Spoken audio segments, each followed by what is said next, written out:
各位家長同學大家好，我係潘啟祥校長。今日係3月9號，咁咧仲有一日，即係聽日3月10號咧，亦都係我哋最後一日嘅考試日啦。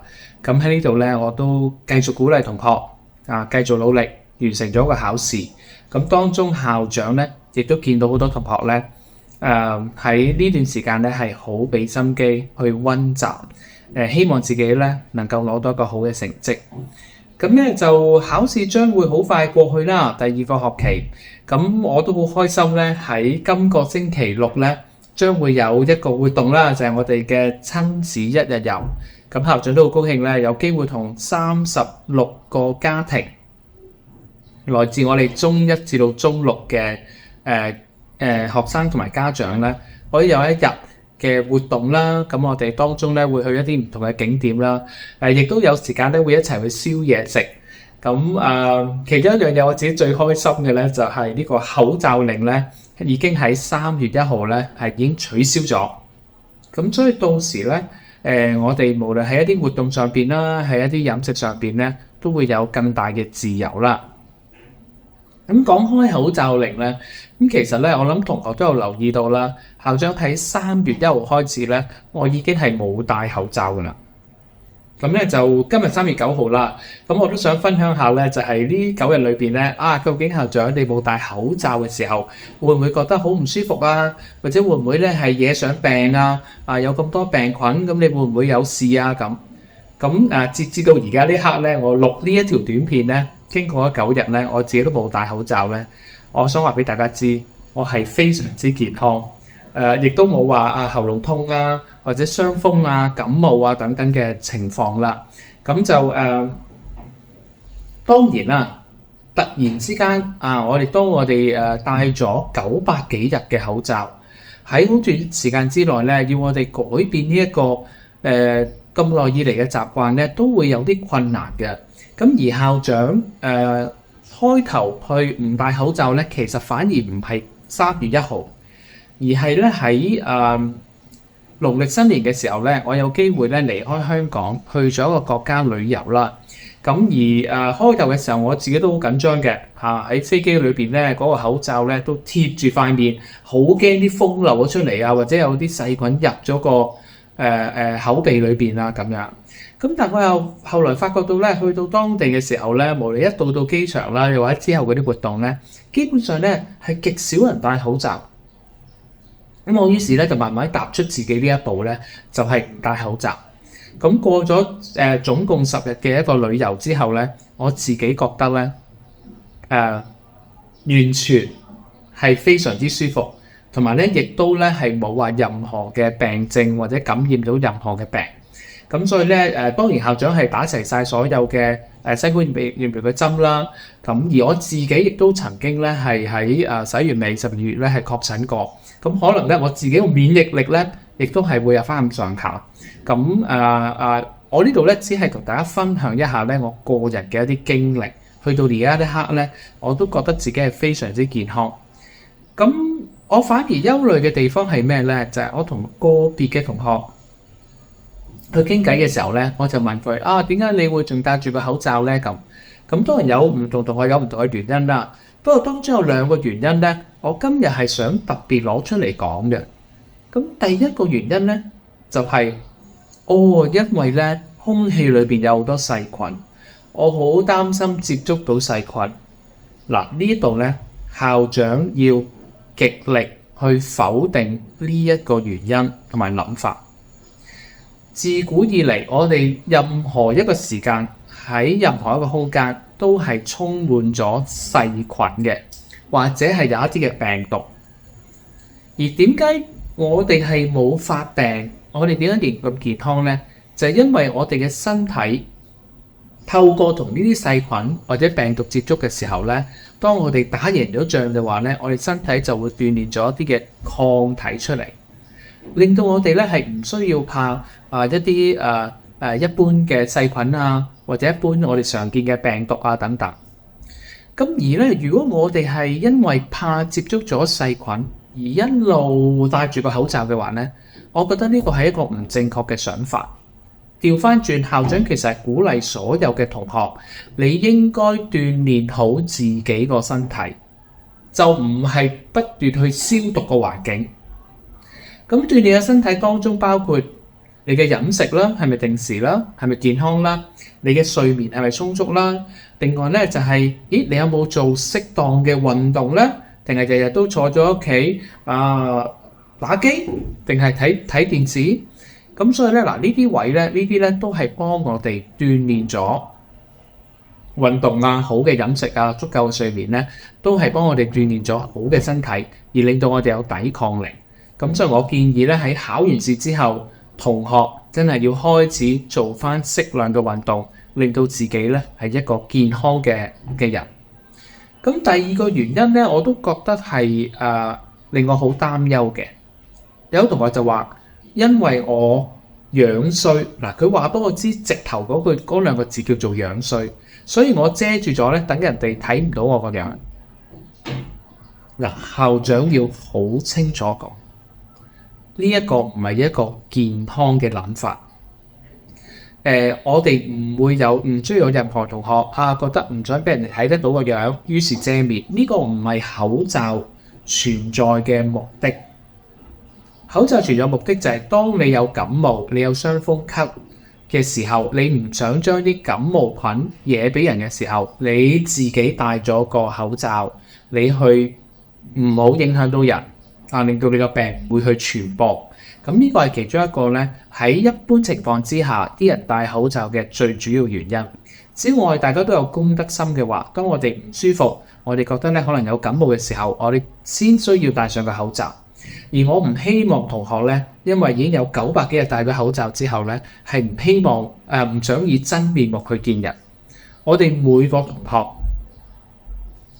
都要學懂咧，係同別人溝通相處。而戴住個口罩咧，好多時候咧，你無論你嘅表情啦，或者別人嘅表情咧，你都未必會睇得清楚嘅喎。其實呢件事都唔係一件好事喎。而我作為一個語文老師咧，我更加睇得到咧，就係當大家戴住口罩嘅時候，喺學習語文，尤其是係口語表達嗰個情況咧，係非常唔理想。咁所以咧，我都好希望咧，同學隨住你越嚟越見得多人，可能都會係冇再戴口罩啦，都係好健康咁樣去生活嘅話咧，我都希望同學咧可以逐步因應你自己嗰個嘅準備情況咧，係拎走個口罩，讓我哋咧嗰個笑容咧都係重現嘅。咁樣講完口罩之後咧，咁當然啦，喺嚟緊嘅活動裏邊，我哋都喺3月尾啦，3月23、24咧都有2日嘅學習活動日啦。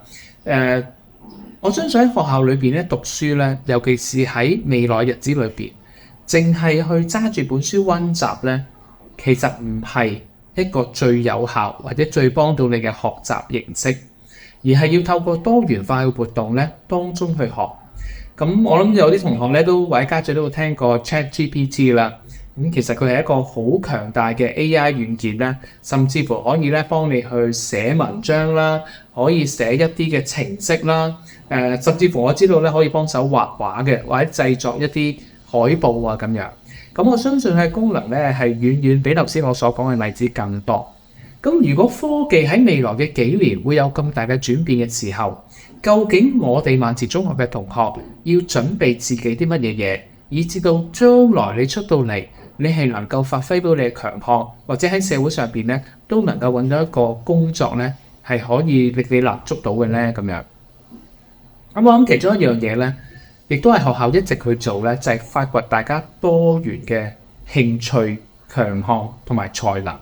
嗱，呢啲嘅興趣才能唔係淨係透過書本可以學得到，一定要透過大家去參與學校嘅活動，去積極投入。而當中我今日講嘅可能大家陸續都要開始去適應我哋一個正常嘅生活，包括可能我哋唔戴口罩，能夠清晰去表達自己，同人溝通，了解別人嘅需要，睇到別人嗰個嘅情況咧，呢啲嘅能力咧都係非常之重要。咁所以咧，我都好希望咧，同學嚟緊，我哋尤其是去到第3個學期嘅時候咧，都會繼續有一啲興趣班啦，有學校有唔同嘅活動咧，都係積極投入嘅。咁當然咧，我好開心咧，就係我哋6月嘅時候咧，亦都可以舉辦到宿營啦嚇。到時校長已經好多年咧，應該有超過3年嘅時間咧，冇同我一齊咧係宿營啦、過夜啦，可能我哋參加啲活動咧，大家互相去參與啊咁樣。咁好開心咧，我哋今年6月嘅時候咧會繼續舉辦翻。咁就最後咧我淨係想帶出一個短片啦。咁我哋嘅同學咧之前參加咗一個咧好大型嘅比賽啦。咁嗰個比賽咧叫做香港有多好嘅短片拍攝比賽。咁就競爭非常之激烈。咁我哋派咗2組嘅同學咧，咁有2組都進入咗下入圍獎。咁而其中有一組咧就係攞咗個中學組嘅亞軍。讓我都講下有幾咁激烈啦，因為咧原本嘅中學組嘅冠亞季咧，即係各1名啦。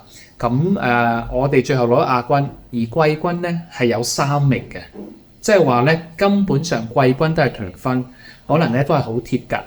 咁喺呢條短片裏邊咧，我真係好感受得到同學嗰個才能，同學咧喺拍攝短片嗰個能力啦，同埋亦都睇到咧老師咧嗰個嘅付出同埋幫助。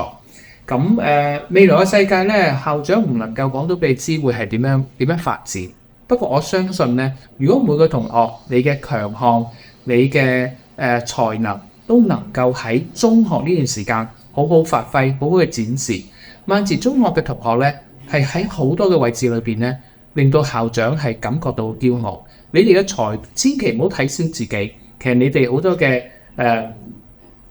做到嘅成就咧，係真係令到校長咧非常之詫異嘅。咁嗱，我諗咧最後咧我都送上呢一條係攞咗香港有多好一個短片製作比賽咧嘅中學組亞軍嘅短片，個名叫做 I Go to School by 丁丁。咁咧希望大家會中意。咁今日嘅校長的話去到呢一度，拜拜。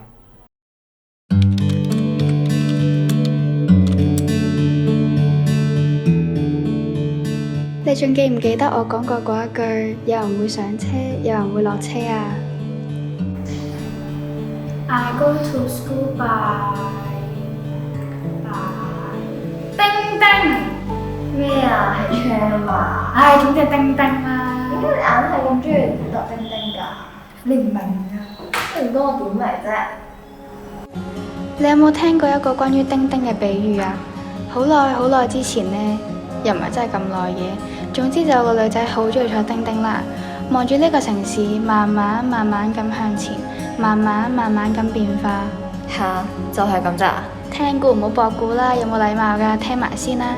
你有冇試過坐丁丁㗎？